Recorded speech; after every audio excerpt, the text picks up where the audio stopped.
إن الحمد لله نحمده ونستهديه ونستغفره ونعوذ به من شرور أنفسنا وسيئات أعمالنا. من يهد الله فلا مضل له ومن يضلل فلا هادي له. أشهد أن لا إله إلا الله وحده لا شريك له وأشهد أن سيدنا ونبينا محمدا عبده ورسوله من لا نبي بعده. اللهم صل وسلم على سيدنا محمد مفتاح باب رحمة الله عدد ما في علم الله صلاة وسلاما دائمين بدوام ملك الله وعلى آله وصحبه. اللهم رب اشرح لي صدري ويسر لي أمري واحلل عقدة من لساني يفقهوا قولي. سبحانك لا علم لنا إلا ما علمتنا إنك أنت العليم الحكيم. اللهم ارزقنا فهم النبيين وحفظ المرسلين وإلهام الملائكة المقربين. اللهم أغننا بالعلم وزينا بالحلم وأكرمنا بالتقوى وجملنا بالعافية. لا حول ولا قوة إلا بالله العلي العظيم. والحمد لله رب العالمين. نوينا التعلم والتعليم والتذكر والتذكير والنفع والانتفاع والإفادة والاستفادة والحث على التمسك بكتاب الله تعالى وسنة رسوله والدعاء إلى الهدى والدلالة على الخير ابتغاء وجه الله ومرضاته وقربه وثوابه سبحانه وتعالى. على هذه النية وعلى كل نية صالحة جامعة شاملة نافعة من خيرات الدنيا ونعيم الآخرة وإلى حضرة النبي المصطفى محمد صلى الله عليه وسلم. سر الفاتحة. أعوذ بالله من الشيطان الرجيم. بسم الله الرحمن الرحيم. الحمد لله رب العالمين الرحمن الرحيم مالك يوم الدين. إياك نعبد وإياك نستعين. صراط المستقيم صراط الذين أنعمت عليهم غير المغضوب عليهم ولا الضالين. آمين. Hadratal muhtaramin, para ulama, para habaib, para syiban, para fuqaha yang dimuliakan Allah, para sepuh, orang-orang tua kami, para penasihat, para asatidz yang dimuliakan Allah, ikhwatal iman, rahimani wa rahimakumullah. Alhamdulillah, bersyukur kehadiran Allah Subhanahu wa taala, memuji kita kepada Allah atas segala kebesaran, kesempurnaan, kebaikan Allah. Bersalawat kita mintakan kepada Allah untuk tetap terus senantiasa Allah curahkan, berikan, karuniakan, Allah terus limpah ruahkan kepada baginda Nabi Muhammad sallallahu alaihi wasallam beserta keluarga beliau, serta sahabat beliau, kepada tabi'in, kepada umat dan masuk kita di dalamnya. Amin. Allahumma amin.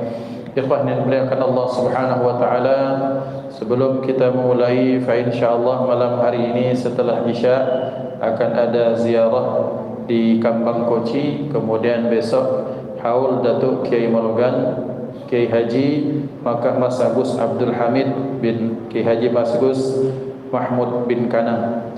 Diaturi besok dimulai dari pagi hingga selesai acara, dimulai dari Lawang Kidul, kemudian lanjut sampai ke Masjid Kimarogan. Mudah-mudahan kita bisa mengambil bagian untuk mendapatkan keberkahannya insyaallah. Ikhwan yang dimuliakan Allah Subhanahu wa taala, fa insyaallah kita akan melanjutkan pembahasan al-istighna 'anil nas, yaitu berlepas atau tidak butuh akan bantuan dari manusia ataupun tidak menaruhkan harapan kepada manusia, yang kita berharap hanya kepada Allah Subhanahu wa taala. Bismillahirrahmanirrahim. Qala al-muallif nafa'ana Allah taala wa nafa'ana bi'ulumihi fid dharain. Amin. Poin yang ke-9, sahibul yaqini ya'khudhul 'ata bi syartain an yarahu min Allah wa yasta'ina bihi ala ta'atillah. Dalam kitab Tathbitul Fuad dinyatakan bahwa sahibul yaqin, orang yang punya keyakinan penuh kepada Allah, artinya harapannya yang membuncah, yang terus-menerus tak pernah padam hanya pada Allah.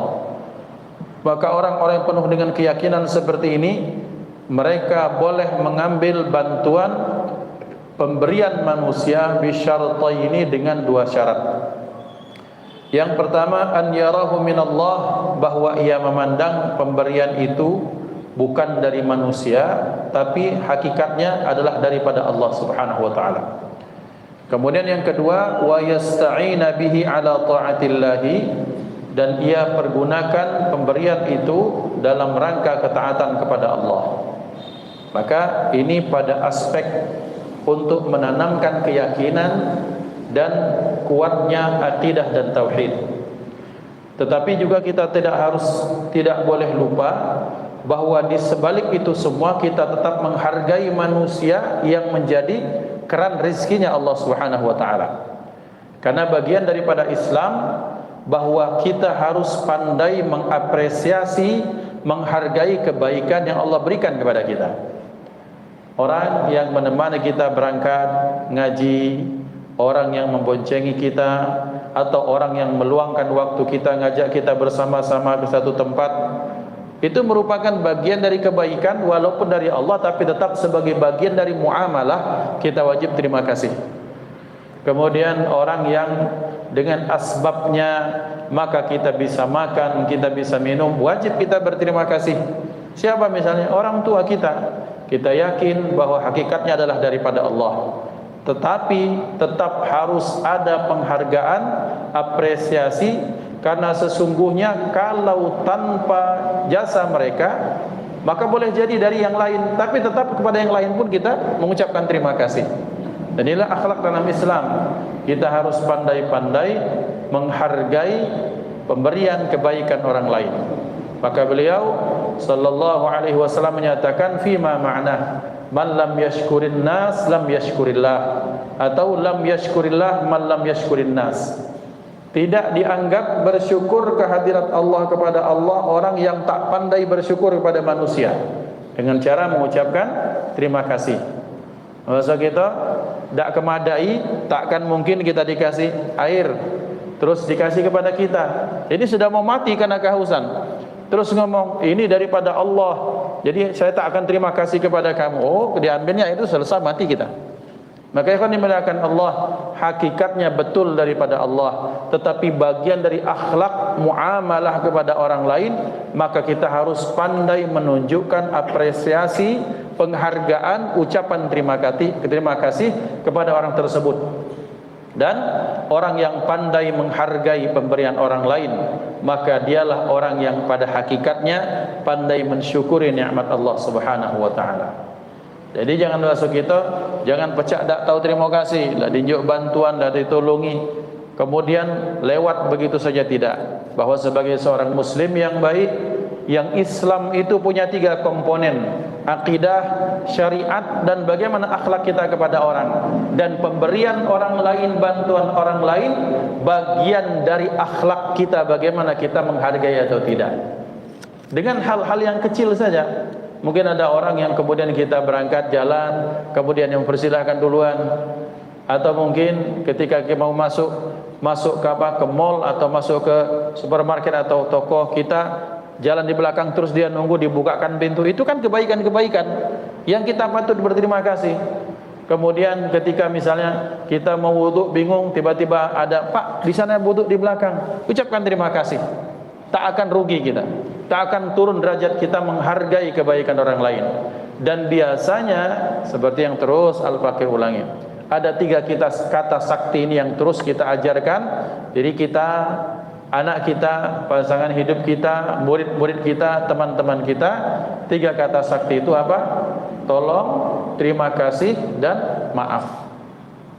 Jadi kalau minta tolong, ya kalaupun kita merasa sudah tinggi jabatannya, merasa guru, merasa bos, merasa atasan, merasa lebih banyak uang, merasa lebih tua, tetap kalau tanpa bantuan orang lain, ya kita tak bisa mendapatkan kebaikan itu. Maka minta tolong dong. Dan kalau sudah dibantu, sudah ditolong, ucapkan terima kasih. Maka ikhwan dimuliakan Allah, sudut pandang itu penting. Sudut pandang kita, kesadaran yang mendasar kita terhadap sesuatu itu sangat penting. Mana contoh? Contoh dalam bahasa sederhana, asisten rumah tangga atau orang yang menolong kita sehari-hari, yang dulunya bahasanya tak pas sekali pembantu, tapi kalau dari bahasa sederhana, pembantu itu membantu kita. Kalau tak ada dia, repot kita. Maka berarti jangan hanya mentang-mentang merasa kita punya uang, kau tu laku gaji, tapi semena-mena terus bebaskah kita melukai perasaannya? Bebaskah kita ngomong kasar, manggil dia dengan apa? Bebaskah kemudian anak-anak kita membentak misalnya orang yang menyediakan waktunya, menyediakan tenaganya untuk menolong pekerjaan kita yang banyak. Pantas tidak? Tak pantas. Maka tolong supaya kita jadi manusia. Kita ini bisa jadi manusia kalau memanusiakan orang lain. Dan siapapun itu, entah mungkin judul awalnya dia ART kah, entah dia pembantu kah, entah dia apapun, tetap dia adalah manusia yang punya perasaan. Caranya bagaimana? Bayangkan ternyata Allah balik itu nasib dan kita yang jadi pembantu. Mau kita dibentak, mau kita dipanggil dengan panggilan yang kasar, mau anak kecil yang baru kencing be belum lurus, ingus be belum kering, terus bentak-bentak kita sebagai orang yang sudah tua. Kalau kita tak mau dibegitukan, maka orang lain pun sama tak mau dibegitukan. Maka nilai ini kita sampaikan kepada anak kita, murid kita, siapapun, bahwa setiap manusia orang itu punya perasaan. Dia punya nilai hak-hak azazi dia untuk sebagaimana kita pengen dihormati, dihargai, maka mereka pun harus mendapatkan porsi penghargaan yang sama dari kita. Cuma sayang karena kita ini sering nyengok luarnya. Nyengok baju, nyengok jenggot, nyengok peci, nyengok wajah, nyengok penghasilan, nyengok duit, nyengok gaji, kemudian sikap kita berubah pada orang lain. Kalau yang sugih senyum, kalau yang miskin datang, jangankan dia ngomong, dia hadir lari ngam gitu, naudzubillah. Ini tak patut. Maka Rasulullah sallallahu alaihi wasallam itu pernah datang ada seorang yang bernama Uyainah bin Fulan. Kemudian saat itu Rasulullah sedang duduk bersama salah satunya Sayyidina Salman Al-Farisi radhiyallahu anhu. Sayyidina Salman Al-Farisi itu pakai baju dari wol. Bapak-bapak ikhwan, jangan bayangkan wol sekarang. Wol sekarang kan pakaian mahal, mungkin dari merek dari impor atau bagaimana untuk jaket. Zaman dulu pakaian wol yang betul-betul dari wol, dari bulu domba itu diolah-olah, kemudian jadi baju kah atau jadi jaket atau jadi apa? Kan bau sebenarnya. Bercampur keringat, lagi panas itu. Duduk Rasulullah bersama mereka, Masya Allah. Kemudian ada datang, ya Muhammad, ini siapa ini? Kata Rasulullah, sahabatku. Bagaimana kami mau masuk Islam sementara nanti kami harus duduk bersama haula ini orang-orang ini? Jauhkan mereka Muhammad, atau kalau tidak, maka kalau kami mengucapkan syahadat, buatkan majlis, mereka majlis khusus, kami majlis khusus. Langsung turun ayat dari Allah Subhanahu wa taala. Wahai Muhammad, kata Allah, sabarkan dirimu untuk tetap terus duduk bersama orang-orang yang mengingat Allah, berzikir kepada Allah pagi dan petang, walaupun apapun kondisi keadaan mereka. Jadi apapun kondisi keadaan mereka. Nah, dari ayat ini Allah ingin menegur kita semua bahwa kadang-kadang sikap kepalsuan kita karena kepentingan, karena melihat fulan bin fulan yang akan menguntungkan, sementara fulan bin fulan akan mungkin merugikan kita, langsung berubah sikap kita pada fulan bin fulan. Maka dalam Islam tidak seperti itu. Maka tetap bahwa pada hakikatnya memang daripada Allah, tapi sebagai bagian dari masyarakat umum, orang yang punya tata krama, orang yang mengaku umat Nabi Muhammad sallallahu alaihi wasallam, mencontoh perilaku Rasulullah, salah satunya pandai menghargai orang lain, salah satunya dengan mengapresiasi kebaikan yang telah dilakukan. Bayangkan Bapak, kita namu, kita datang, atau kita mungkin di majelis, datang fulan bin fulan, kemudian dia bikin, mungkin kita pengennya kopinya itu manis, tapi ternyata kopinya pahit. Tak pacak bikin kopi, oranglah menyediakan waktu, lah nyerang ke banyu, masak air, mungkin jangan-jangan ketika menyiapkan air tangannya sudah kena air panas tuh. Kemudian dia harus, mungkin kalau di kampung kena jelaga, kena asap, dia siapkan waktu khusus, dia pilihkan cangkir terbaik. Ujuk-ujuk tiba-tiba ketika tengahkan, apa ini kopi kemanisan, apa ini kopi terlalu pahit. Ikhwan, pantaskah seperti itu? Atau patutkah kita menerima sikap seperti ini kalau kita yang menyiapkan itu? Tentu kita akan tersinggung. Maka sebagai bagian dari orang yang hidup di tengah masyarakat, maka wajib kita Siapapun punya perasaan, maka kita hargai perasaannya. Sudah meluangkan waktu, meluangkan tenaga, memberikan uang terus untuk apa? Untuk menservis kita, memberikan makan kepada kita, atau untuk menyambut kita, Masya Allah. Betul itu daripada Allah, tapi tetap kewajiban sebagai sama manusia untuk pandai menghargai kebaikan-kebaikan orang lain. Kemudian selanjutnya, dipakai pemberian itu dalam rangka ketaatan kepada Allah dan Rasulnya. Ada dikasih sarung, ada bahkan misalnya dikasih celana jeans yang kita biasa pakai sarung, tiba-tiba dikasih celana jeans, pakai untuk ketaatan kepada Allah. Apa? Pakai untuk apa? Pakai untuk majelis apa? Sekali-sekali pakai jeans, biar tampil beda, biar tidak dianggap bahwa sarung itu wajib. Ikhwan dimuliakan Allah, para ulama itu kadang-kadang biasa beliau itu pakai jubah, pakai sarung, tiba-tiba pakai celana, kok aneh? Maka di situ ulama ingin menyatakan kepada kita, jubah itu tidak wajib, sarung itu tidak wajib, yang wajib tutup aurat, tampil dengan sederhana, tidak berlebih-lebihan. Adapun caranya, konten pakainya, selama itu sopan menurut adat istiadat misalnya ketimuran, khair, silahkan saja. Tapi kalau nak khutbah tak mungkin pakai celana jeans pojok sini, kan tak mungkin. Tapi ketika misalnya datang, kenapa Ustaz bersepan? Ya pengen baik. Toh boleh kok kita pakai sirwal, itu kan hukumnya boleh. Sebagaimana kita boleh pakai jubah, maka boleh dong, tak ada larangan kita pakai celana. Ternyata celana dikasih orang, kita niatkan untuk memanjangkan pahala orang tersebut. Oke, tak dipakai ke masjid, berangkat dalam rangka apa? Sambung silaturahim, arisan keluarga. Ya Rab, aku niat memakai celana fulan bin fulan untuk memakainya dalam ketaatan kepadamu. Pakai untuk silaturahim keluarga. Itu juga jadi dalam ketaatan kepada Allah dan Rasulnya. Maka sehingga pemberian orang itu tidak habis hanya di situ saja. Jadi panjang pahalanya, panjang kebaikannya, dan itu pun mendatangkan kebaikan untuk kita insyaallah. Yang berikutnya, zakarul Habib Abdullah Al-Haddad radhiyallahu anhu al-akhidha min aidin nas. Faqala i'taqid anna Allah huwal mu'ti haqiqatan wa la tu'alliq qalbaka bil khalqi thumma khudh wa la 'alaik. Wa innamal makruhu an ya'khudha mastashrafat ilahi nafsuh bi an yarjuwahu min mahallin makhsus.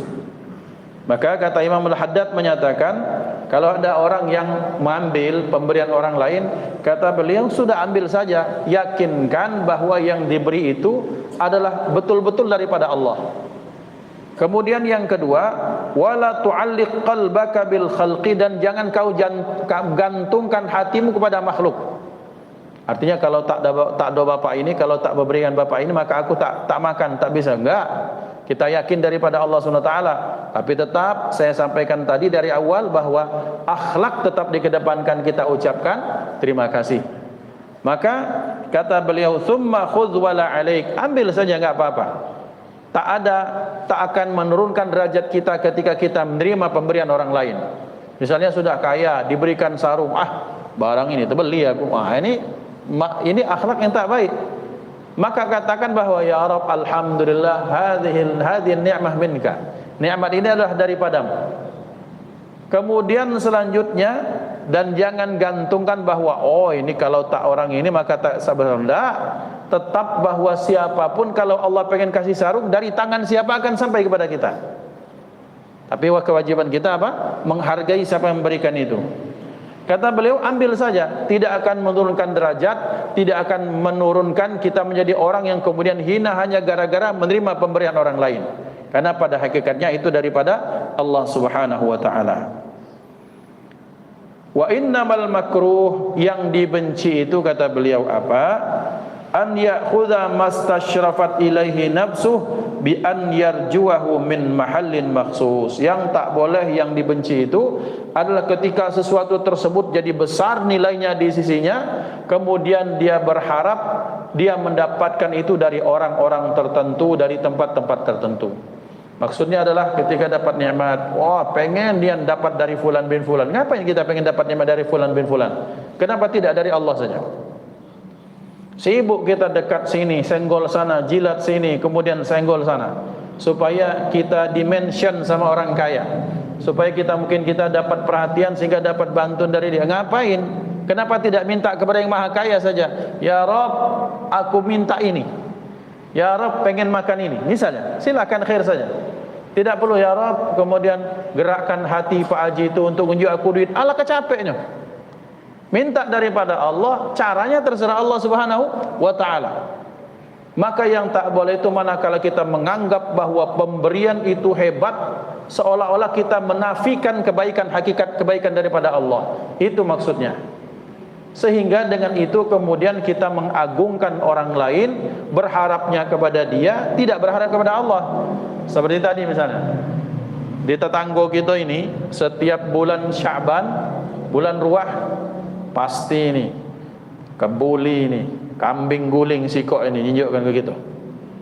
Mulai itu lewat depan rumah Pak Haji, berharap ajaknya Pak Haji lupa. Hari kedua lewat, pengen dijengok bahwa dia ini ada, tidak pergi ke mana-mana. Maksudnya itu kambing kubur itu keluar kelak. Tidak mah itu kata Imam Haddad. Ngapain dengan ngarap-ngarap hakikatnya daripada Allah yang sudah minta sama Allah. Yang dibenci ketika kita terus menggantungkan harapan kita kepada makhluk. Minta dijenguk, oh berarti fulan bin fulan ada. Oke, minta panggil. Ayo sini. Ini ada. La, bukan baik itu kata beliau. Tapi ketika dikasih, maka tetap hakikatnya daripada Allah Subhanahu wa taala. Maka kemudian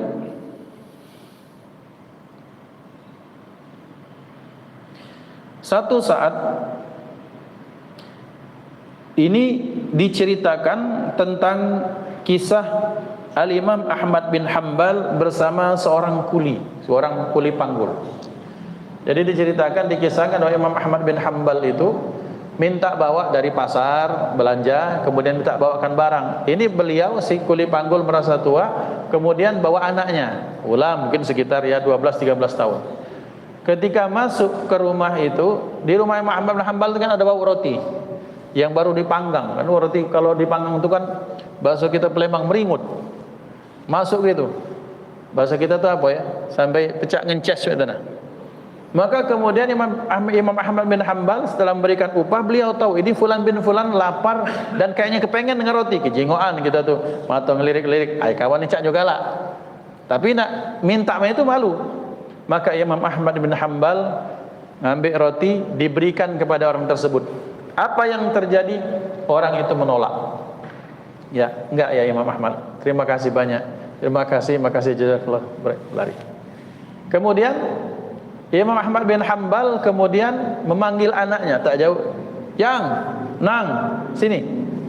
Setelah marah, ya Imam Ahmad, ini ambil roti. Muhammad tahu kasyaf. Ini ambil roti, berikan ke ayahnya. Juk datang, kemudian roti ini diberikan dan diambil sama ayahnya. Yang tadi nolak, terus sekarang diambil. Kemudian lebih daripada hal itu, lebih heran ya, dia datang kepada, ya Imam Ahmad, kenapa tadi pertama ayahku menolak, kemudian yang kedua diambil? Kata beliau, pertama, ketahuilah bahwa ayahmu orang istimewa, orang khusus, orang saleh. Maka dia menolak pemberianku ketika dia sangat ingin untuk makan roti, diberikan maka dia menolaknya. Kemudian ketika keluar dari rumah, aroma itu sudah tidak ada, kemudian keinginannya terhadap roti itu sudah berkurang. Kemudian ketika diambil, ketika diberikan, maka dia terima. Kenapa? Karena dia menerima pemberian yang dia sudah tak ada nafsu di situ. Makanya oleh ayahmu roti itu diambil. Maknanya apa ya ikhwan? Maknanya kadang-kadang betapa banyak ada orang di antara kita, mungkin banyak di antara kita makan itu karena nafsu atau syahwat. Makan itu karena keinginan, bukan karena untuk menyambung hidup. Ini terjadi pada al-faqir, terjadi mungkin pada kita semua. Yang menarik adalah bahwa orang-orang terdahulu memerintahkan murid-muridnya di sebagian thariqah, ini yang menariknya seperti itu. Dia memerintahkan muridnya makan makanan yang tak disukai muridnya, makan halal. Wong Palembang ini kan jarang galak makan sayur, tidak? disuruh makan sayur. Biasa makan pindang sama caluk itu, sambal caluk, tiba-tiba disuruh makan apa? Sayur bening. Biasa makan iwak sepat, biasa makan iwak lele misalnya, disuruh makan tahu tempe. Kenapa? Supaya makan itu bukan karena nafsu. Maka sampai-sampai ada seorang mursyid thariqah, kalau tak salah Tijaniyah atau apa, di daerah Cilacap, itu masyhur cerita beliau melaparkan diri beliau. Ketika lapar, maka beliau senang dengan makanan yang itu memang idolanya. Kan banyak di antara kita senang, ada yang senangnya pindang, ada senangnya ayam goreng. Nah, beliau lapar, kemudian beliau minta hidangkan di depan beliau tuh hidangan yang beliau sangat suka. Lapar, di depan hidangan yang sangat disukai, tapi apa? Tak bisa makan. Kenapa? Karena beliau minta ikat badannya. Jadi dikibet, minta ikat badannya, diikat kuat, tak bisa gerak. Terus ketika lapar itu, terus hidangan itu beliau suruh muridnya itu untuk dienduskan ke hidungnya. Bagaimana tersiksanya?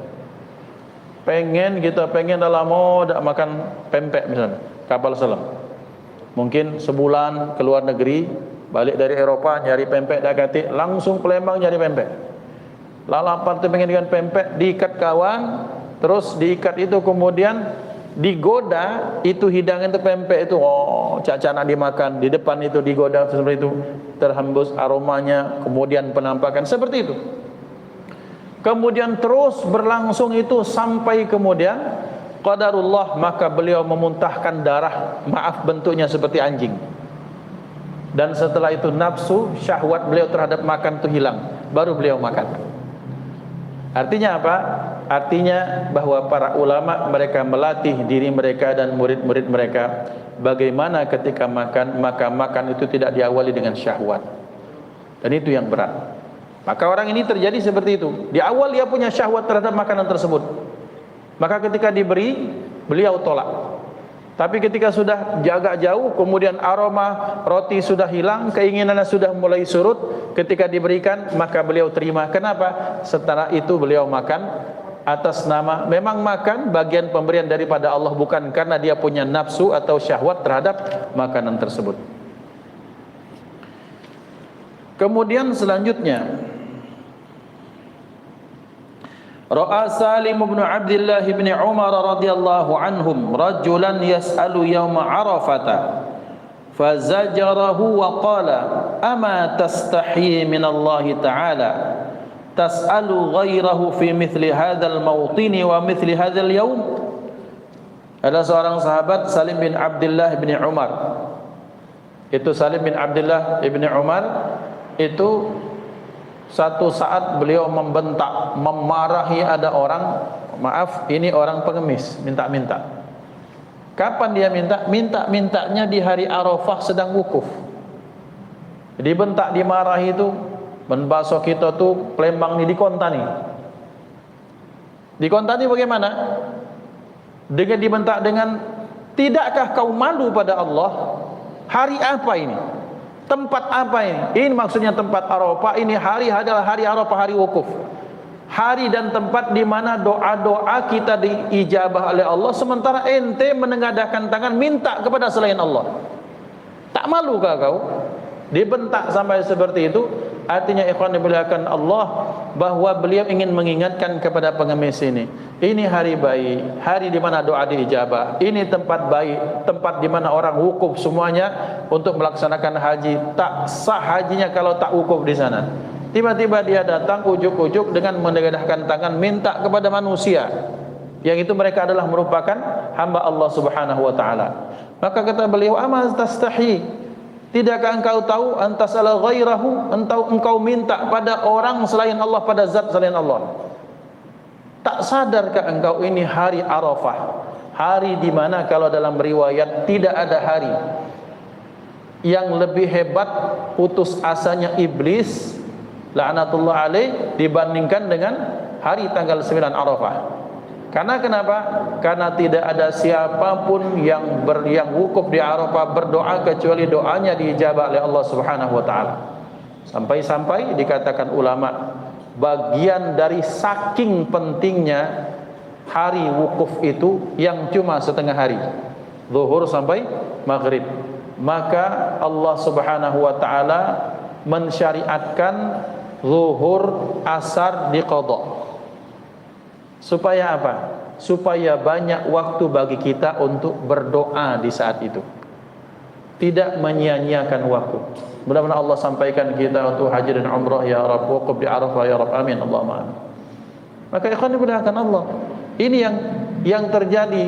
Betapa ternyata di tempat yang baik, di waktu yang baik, doa-doa diijabah. Sangkingnya kita pengen tabarruk dengan waktu tersebut. Kita kan zikir Arafah di sini. Tanggal 9 itu. Zikirnya zikir Arafah kapan?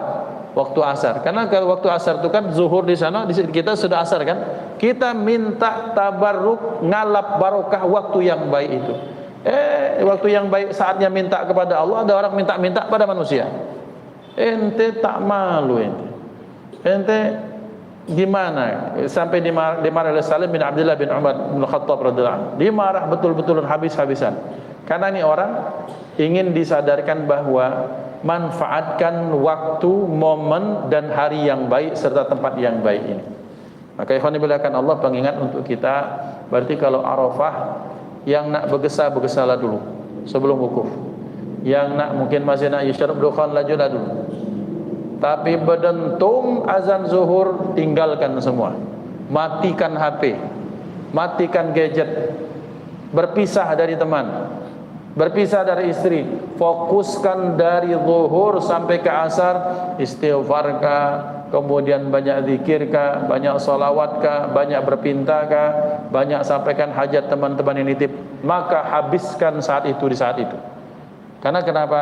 Karena tidak ada doa yang dipanjatkan kecuali diijabah oleh Allah Subhanahu wa taala. Datang itu mintanya sama manusia. Itu kan sangat naif sekali ya. Nah, ini bab tentang apa? Bab tentang supaya kita tidak berharap kepada manusia, mendidik bagaimana pengharapan kita kepada Allah sebagaimana Allah ajarkan, qul huwallahu ahad, Allahus samad. Allah tempat di mana kita bergantung dengan hajat-hajat kita kepada Beliau. Kemudian selanjutnya bab berikutnya, fadlul masakini wat tahdhiri min istihqarihim. Fadlul masakini wat tahdhiru min istihqarihim. Keutamaan orang-orang miskin dan larangan atau ancaman jangan sampai merendahkan, menghinakan mereka. Ikhwan yang dimuliakan Allah Subhanahu wa taala, salah satu hukum alam semesta yang Allah berlakukan adalah Allah Subhanahu wa taala menciptakan sesuatu itu berpasang-pasangan. Siang, malam, pagi, petang, besar, kecil, tua, muda, laki-laki, perempuan, ada kaya, ada miskin. Kenapa kita dipasang-pasangkan kondisi kita? Maka dikatakan ulama bahwa ketika kita dikondisikan makhluk semesta ini berpasang-pasangan untuk menunjukkan lid-dalalati ala wahdaniyatihi, untuk menunjukkan atas keesaan Allah Subhanahu wa taala. Hanya Allah yang tunggal, tak ada duanya. Maka kondisinya seperti itu Allah ajarkan kepada kita. Maka berarti ketika ada yang kaya, ada yang miskin, nah jangan sampai yang kaya merasa dengan kekayaannya bebas kemudian merendahkan, menghinakan yang tak seberuntung dia pada aspek kehidupan dunia. Nah ini kita akan bahas bi'idznillah.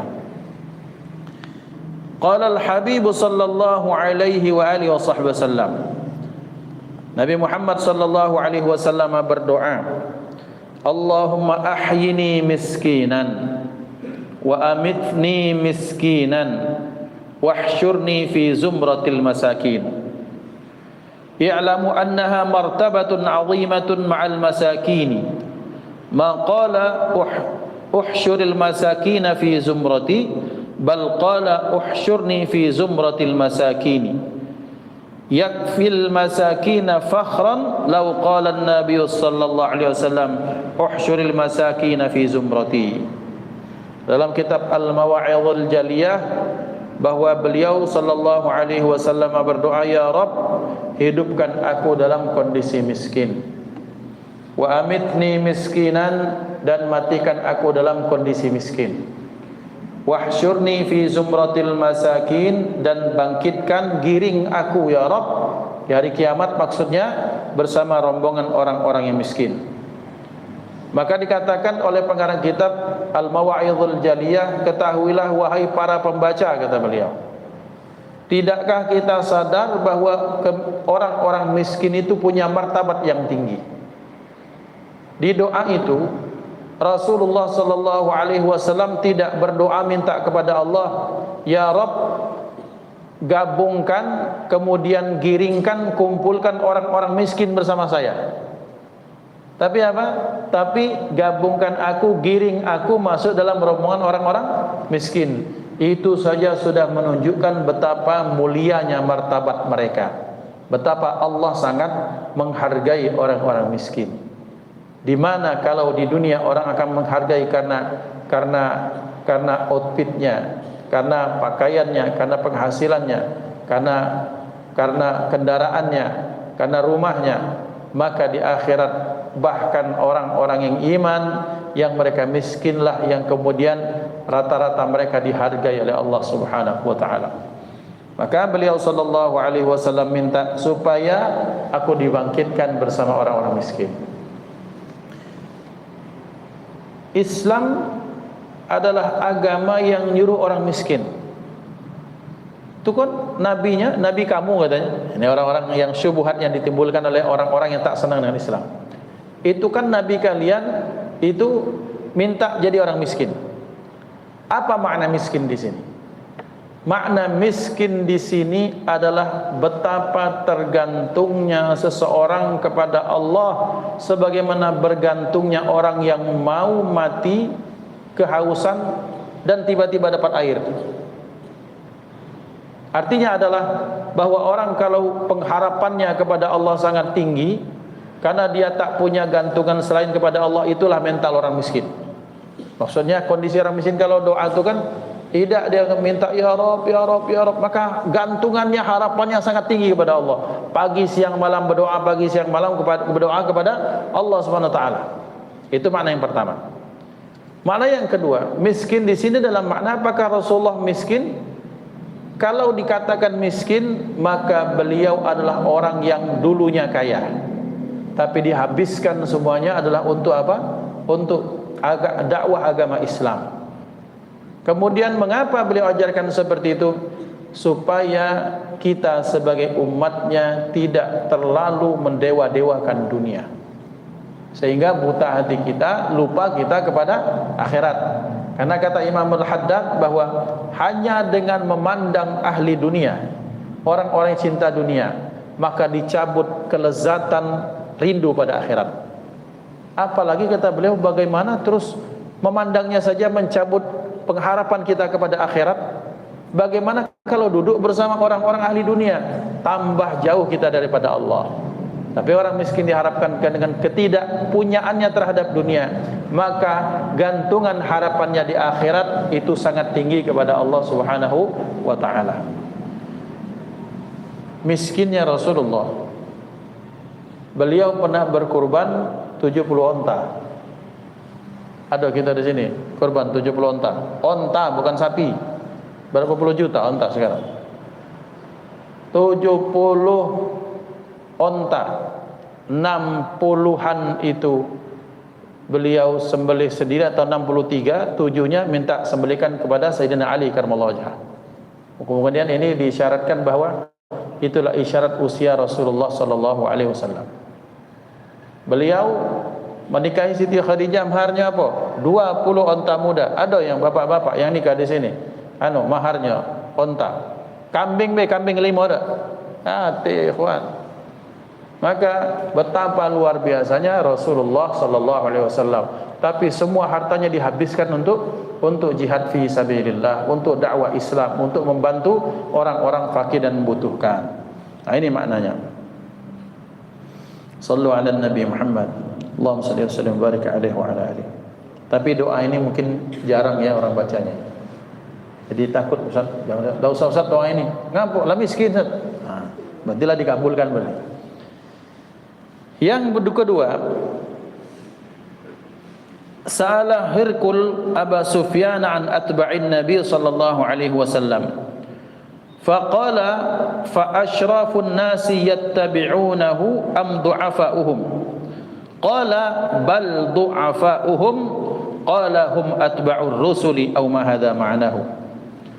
Jadi Raja Heraklius itu kan, Raja Heraklius itu yang Malik Habasyah, rajanya Habasyah, yang ketika rombongan Sayyidina Uthman ibn Affan, itu Sayyidina Uthman bin Affan dengan istri pertama beliau Siti Ruqayyah, kemudian bersama Sayyidina Ja'far bin Abi Thalib, para sahabat itu mereka ekspedisi, mereka hijrah pertama kali itu ke Ethiopia. Bayangkan dari Mekah jalan kaki ke Jeddah, dari Jeddah kemudian mereka berlayar sampai ke Ethiopia, di Afrika, jauh sekali. Bukan perjalanan healing-healing, tidak, tapi mereka dikejar-kejar. Maka ketika sampai, datang disusul rombongan Abu Sufyan. Untuk apa? Untuk narik mereka pulang. Pada giliran berikutnya akan mereka siksa rombongan mereka. Maka mereka mencari suaka politik kepada Raja Heraklius, Raja Ethiopia. Dikenal beliau adalah orang Nasrani, tapi orang Nasrani yang taat dengan agama Nabi Isa. Dan dia raja yang adil, yang orang yang objektif. Maka ketika sudah minta suaka politik, maka agama apa mereka? Itu kata Abu Sufyan, ini mereka orang ngikut nabi yang nabinya itu menjelek-jelekkan nabi kalian. Nah, ini adu domba, politik adu domba. Oke, tak termakan hasutan. Ditanya siapa namanya? Muhammad. Bagaimana sifatnya begini? Kemudian salah satu yang ditanya apa? Yang ngikuti dia orang kaya, borjuis, atau orang-orang miskin, orang-orang yang melarat, orang-orang yang ekonominya lemah. Kata Abu Sufyan berharap bahwa kalau dia jawab ini, maka raja ini akan kemudian antipati pada Rasulullah. Yang mengikutinya dengan penuh bangga, yang mengikutinya orang miskin, orang buntu, orang-orang yang lemah ekonominya. Berharap bahwa ini raja akan mengusir mereka. Berarti ini nabi ini tidak keren. Apa kata Raja Heraklius? Benar, dia nabi. Karena tidak akan mengikuti nabi dan rasul kecuali orang-orang yang dianggap sebagai orang-orang terkebelakang. Dalam bahasa kaum Nabi Nuh, badiyar ra'yi. Siapa mereka? Orang-orang yang terkebelakang, ekonominya terkebelakang, kemudian pendidikannya lemah. Itu merupakan senjata orang-orang yang ngaku pintar, mengaku kekinian, mengaku yang otaknya hebat. Untuk apa? Untuk tidak dekat dengan agama. Maka ikhwan yang dimuliakan Allah, walhasil pada akhirnya bahkan Raja Heraklius, Raja Herkul ini, itu bahkan beliau masuk Islam. Apa bukti keislaman beliau? Pernah satu saat Rasulullah SAW menangis. Kemudian beliau telah meninggal saudaraku. Maka mari kita melaksanakan solat gaib. Atas siapa? Atas meninggalnya Raja Heraklius, Raja Maliku Habasyah. Maka ikhwan dimuliakan Allah, Raja Najasyi, Raja Heraklius. Maka kemudian ini orang yang betul-betul ingat bahwa para pecinta Nabi dan Rasul adalah du'afaul ummah. Mereka orang-orang terkebelakang. Jadi maksudnya adalah kalau ada orang mengaku dengan kekayaannya dia sudah mulia, mengapa Nabi doanya minta digabungkan bersama orang miskin, bukan sama orang kaya? Kalau orang miskin itu terhina, mengapa Allah jadikan para pengikut Nabi dan Rasul adalah orang-orang yang lemah ekonominya, orang-orang yang miskin? Maka itu ini menunjukkan betapa mereka punya martabat yang tinggi di sisi Allah.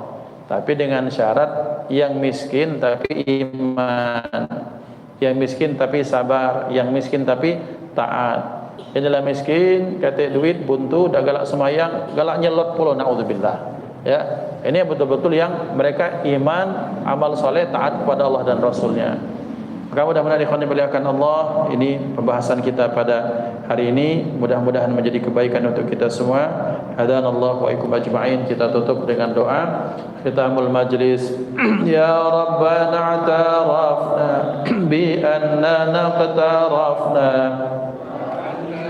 أسرفنا على لظى أشرفنا فتب علينا توبة تغسل لكل حوبة واستر لنا العورات وآمن الروعات واغفر لوالدينا ربي ومولودينا والأهل والإخوان وسائر الخلان وكل ذي محبة أو جيرة أو صحبة والمسلمين أجمع آمين يا ربي أسمع فضلا وجودا منا لا باكتساب منا بالمصطفى الرسول نحظى بكل سول صلى وسلم ربي عليه عد الحب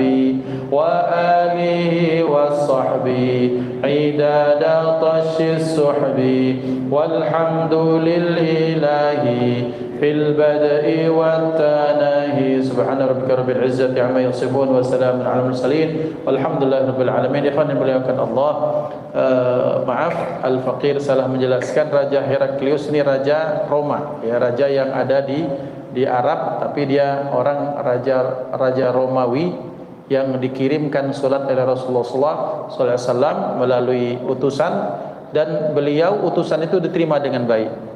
Akan tetapi beliau sudah ingin menyatakan keislaman dan syahadatnya, tapi demi kemudian menjaga stabilitas kerajaannya, maka beliau dalam satu riwayat kemudian menutupi keislamannya. Ada satu pendapat menyatakan beliau masih tetap sebagai seorang muslim, tapi menampakkan agama lamanya karena untuk menjaga jangan sampai terguncang kondisinya. Ini Raja Heraklius. Yang Raja Habasyah itu adalah Raja Negus yang ada di Ethiopia. Ini sebagai tasfih atau tasfih mulahadzah, catatan bagi kita. Hadallahu lakum ajma'in. Assalamualaikum warahmatullahi wabarakatuh.